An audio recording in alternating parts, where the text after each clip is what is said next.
क्या कहने, तुम्हें झूठ बोलने का सबसे बड़ा अवार्ड मिलना चाहिए। मैं झूठ नहीं बोल रही।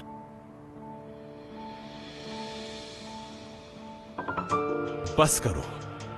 मेरी बात का यकीन क्यों नहीं कर रहे हो? ये बात मैं तुम्हें दूसरी बार बता रही हूँ। हमारा रिलेशन खत्म हुए 1.5 महीना हो चुका है दीदम। तो इसका मतलब 1.5 महीने पहले प्रेग्नेंट हुई हूँ मैं। चली जाओ यहाँ से। लेकिन मैं निकलो। कहीं नहीं जाऊंगी मैं। ओके, ऐसे नहीं मानोगी तुम। निकलो। मेरा कुछ हाथ नहीं छोड़ो सुनना मेरा। मुझे। तुम मेरे साथ ऐसा नहीं कर सकते। दोबारा मुराद, मत आना छोड़ो यहाँ। मुझे। अफसोस होगा तुम्हें अपनी हरकत पे। अफसोस तो मुझे हो रहा है कि तुम्हें पहचानने में इतनी देर करती। मुझसे और मेरी जिंदगी से दूर रहो, समझ गई तुम?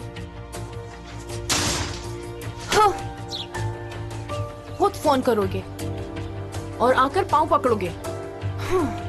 देख लेना, इन सब बातों का हिसाब देना होगा तुम्हें मुराद। हाँ।